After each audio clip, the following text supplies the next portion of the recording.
예, 목요일 토크합니다 시간입니다. 김현 더불어민주당 사무부총장 나오셨습니다. 안녕하십니까? 네, 안녕하십니까? 벌써 목요일이 됐습니다. 짧게 지나가는 것 같은데 상당히 좀 많은 일이 좀 있었습니다. 이 얘기를 좀 먼저 여쭤보겠습니다. 그 국회의원들 패스트트랙 사건, 지난 4월 29일 날 일어난 사건이고 그 후에 고발전이 이어지면서 모두 109명의 의원들이 지금 피고발인이 된 상황이죠. 당시 패스트트랙 몸싸움 사건 간단하게 좀 정리를 하고 갈까요? 일단은 두 가지가 있는 것 같아요. 예. 그 선진화법 위반인데 하나는 최입의 의원에 대한 감금 네. 사건이 있고, 그 다음에 이제 법안 접수를 방해하는, 예. 그러니까 사무처에 점거하면서 기물을 파손하고 예. 공문서를 훼손한 사건이 있고요.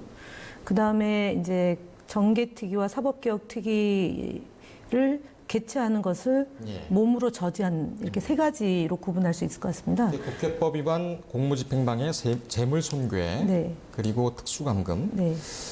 특수폭행도 아마 있던 것 같은데 상호폭행인가요?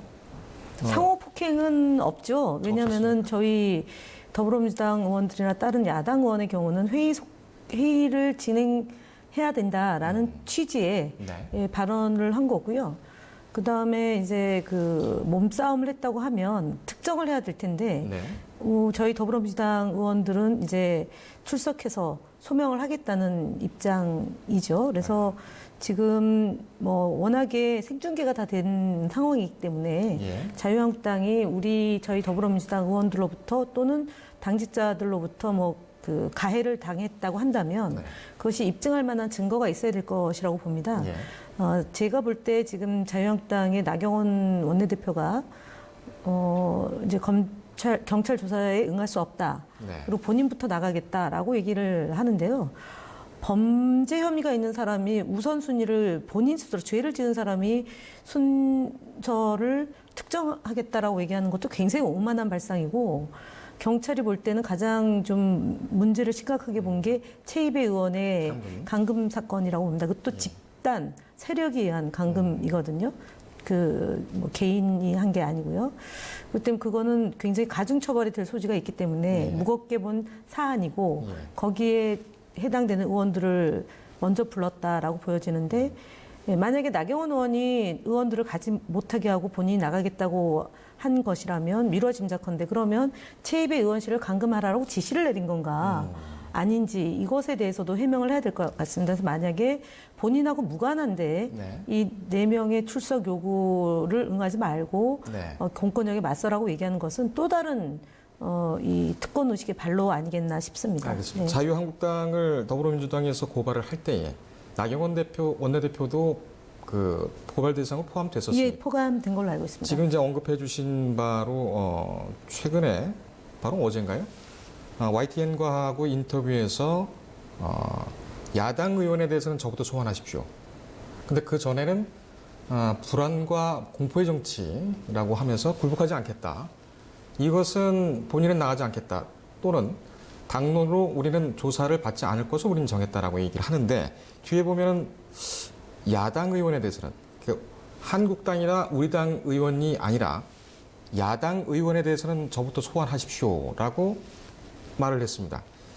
제가 볼 때 좀 뜬금없다 이런 생각도 들었는데, 어떤 제1야당의 원내대표로서 한마디를 한 걸까요? 어떻게 보십니까? 일단은 뭐 야당에 대한 탄압, 이제 자유한국당이 국회를 난장판으로 만들고 폭력을 행사한 점에 대해서 이제 자유한국당에 대한 뭐 이렇게 탄압으로 규정을 했는데, 지금 오신환 원내대표도 같이 연루가 되어 있으니까 전선을 조금 더 야당이라는 포커스로 좀 바꾸는 과정이다라고 보여집니다. 특히 자유한국당이 아니라 뭐 바른미래당 의원도 포함된 거기 때문에 그 부분 그렇게 좀 범주를 잡아서 집권 여당의 폭주, 뭐 이런 폭력성을 강조하기 위해서. 지금 경찰의 출석 통보를 받은 후에 뭐 더불어민주당에서는 표창원 의원, 그리고 자유한국당에서는 나 대표가 좀 스포트라이트를 받는 것 같습니다. 근데 워낙 두 분의 입장차가 극명해서 그 표창원 의원 같은 경우에는 재판까지 받겠다.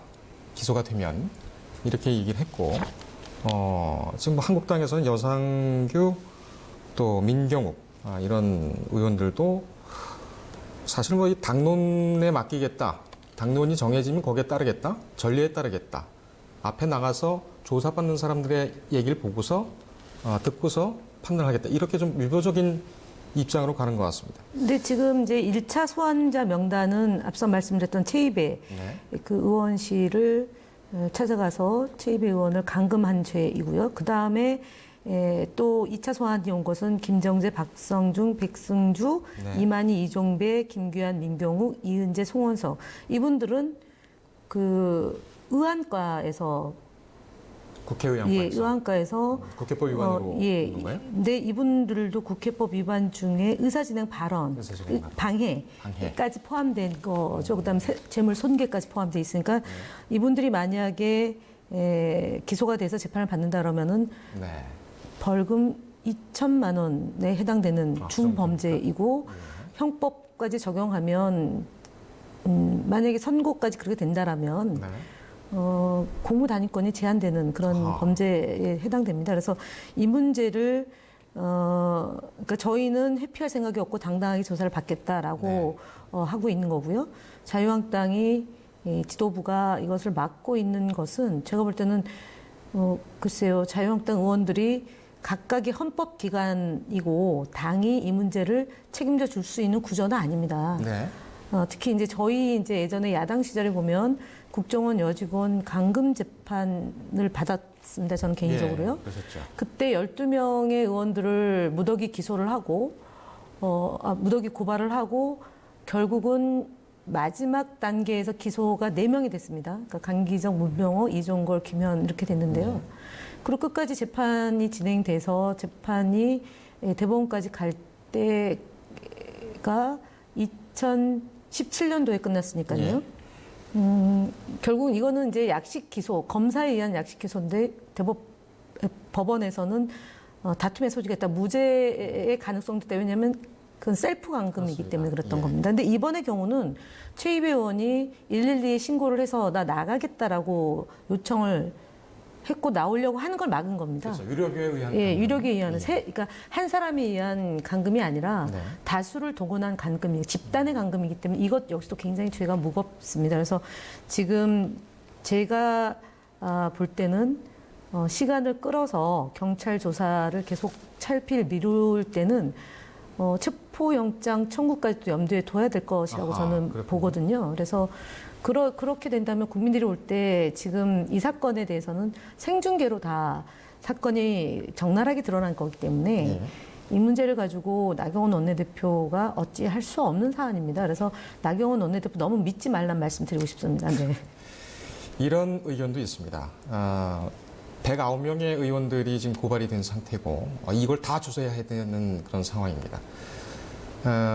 당시 사건이 일어났을 때 고발하고 또 위력 감금 그때 당시 이렇게 최이배 의원이 밖으로 나가는 것을 막는 것을 당시에 그 감금 정확한 표현인지는 어떤지 모르겠습니다만 그 현장에 있던 자유한국당 의원들 일부는 예전에도 그랬어 이런 일은 좀 있었어 종종 있었어 이렇게 얘기를 하던 분들이 있더군요. 근데 그것이 중요한 것이 아니라 지금 자유한국당도 그렇고 야당도 그렇고 지금 국회로 정상화돼서 들어온 지가 얼마 안 됐는데 사실 좀 속도를 내야 되는 그런 상황 아니겠습니까? 입법기관이.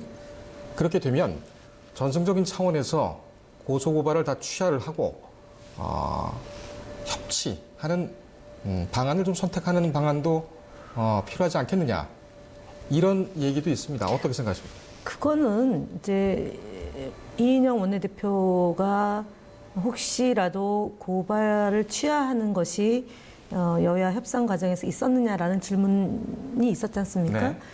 그것에 대해서 아예 전제 자체가 틀리다. 이 문제는 별개 건으로 논의조차도 안 됐고 협상의 그 하나의 고리 그것으로 삼지 않았다라고 얘기를 확실하게 못을 박았습니다. 그래서 예. 제가 말씀드리고자 하는 것은 선진화법이 발생에 되게 된 배경에 대해서 이제 나경원 원내대표는 더불어민주당과 국회의장이 네. 이제 그 사보임을 둘러싸고 촉발했기 때문에 발생한 문제다라고 그렇습니다. 얘기는 하는데 사보임은 절차에 따라서 진행된 거고요. 그거는 바른미래당이 그러니까 원활한 운영을 위해서 바른미래당이 국회의장한테 요청한 거고 예. 국회의장은 그거대로 절차를 밟은 거예요. 그것에 대해서 논란이 생기면 그거는 회의를 열어서 논란을 삼아야 될 문제이지 예. 그 회의장을 봉쇄하고 몸으로 막고 의안가에 접수되고 있는 그 서류를 탈취를 하고 또는 그 이제 팩스밀리를 그러니까 손괴를 훼손하고 이것은 다른 차원의 문제입니다. 그렇군요. 그러니까 선진화법 이전에는 그래서 다수는 법을 통과시키려고 다수의 힘으로 몰아붙이고 소수는 힘이 없기 때문에 그 이제 몸으로 막은 거지 않습니까? 그래서 몸싸움도 있었고 간혹가다 폭력 사태가 발생을 해서 그래서 만들어진 게 선진화법 아닙니까? 그러니까 소수도 보호하고 다수의 입장도 존중돼야 되기 때문에 선진화법이 된 거라고 보여지고 야당에서 제 아무리 주장한들 선진화법이 그 적용되고 난 뒤에 몸싸움이 국회 회의장 밖과 안에서 일어난 것은 이번이 처음입니다. 알겠습니다.